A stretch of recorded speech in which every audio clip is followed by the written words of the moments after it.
ఇప్పటికే పోచారం ప్రాజెక్టులో నీటి మట్టం గరిష్ట స్థాయికి చేరిందన్న మంత్రి ఉత్తమ్ కుమార్ రెడ్డి ఎప్పుడైనా గండిపడే అవకాశం ఉందని తెలిపారు. వెంటనే పరివాహక ప్రాంతాల ప్రజల్ని సురక్షిత ప్రాంతాలకు తరలించాలని సీఎస్ను ఆదేశించినట్లు వెల్లడించారు. జోరు వర్షాలు కురుస్తున్న కామారెడ్డి, మెదక్ జిల్లాల సీఈలు అప్రమత్తంగా ఉండాలని నీటిపారుదల శాఖ మంత్రి ఉత్తమ్ కుమార్ రెడ్డి ఆదేశించారు. నీటిపారుదల శాఖ అధికారులు, ఇంజనీర్లతో దృశ్య మాధ్యమ సమీక్ష నిర్వహించిన ఉత్తమ్ అప్రమత్తంగా ఉండి అవసరమైన చర్యలు తక్షణమే చేపట్టాలని దిశానిర్దేశం చేశారు. నిజాం సాగర్ నుంచి దిగువకు భారీగా నీటిని వదులుతున్నందున ఎక్కడైనా చెరువులకు ఇబ్బంది ఏర్పడితే వెంటనే మరమ్మతులు చేయాలని సూచించారు. గండ్లు పడే అవకాశం ఉన్న చోట ముందుగానే ఇసుక బస్తాలు సిద్ధం చేసుకోవాలని పేర్కొన్నారు. జలాశయాల దిగువన సాగు చేసే రైతులను అప్రమత్తం చేయడంతో పాటు ముందు జాగ్రత్తలు తీసుకోవాలని సూచించారు.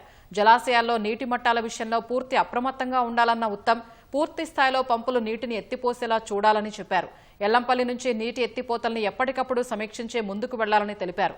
అవకాశం ఉన్న అన్ని చెరువుల్ని నింపేలా సీఈలు చర్యలు తీసుకోవాలన్న ఉత్తమ్ అత్యవసర పరిస్థితి కోసం కంట్రోల్ రూమ్లు ఏర్పాటు చేయాలని సూచించారు.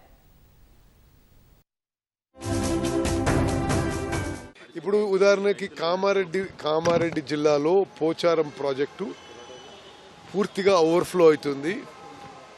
అయితే అది తెగే ప్రమాదం కూడా ఉందని చెప్పి ఇరిగేషన్ అధికారులు తెలియజేస్తున్నారు. దానికి డౌన్ స్ట్రీమ్, దాని కింద ఉన్న విలేజెస్, గ్రామాలను ఎవాక్యుయేట్ చేయాలని చెప్పి నేను చీఫ్ సెక్రటరీ గారిని కూడా విజ్ఞప్తి చేశాను. వారు కూడా జిల్లా కలెక్టర్తో ఇప్పుడే వీడియో కాన్ఫరెన్స్ నిర్వహిస్తున్నారు ఢిల్లీ నుంచి. Government is fully prepared tackle any emergency situation that may arise out of కొన్ని ప్రాంతాల్లో చాలా భారీ వర్షాలు పడుతున్నాయి. దానివల్ల జరిగే ప్రమాదం విషయంలో నివారణ చర్యలకి ప్రభుత్వం అన్ని విధాలుగా చర్యలు తీసుకుంటున్నాం.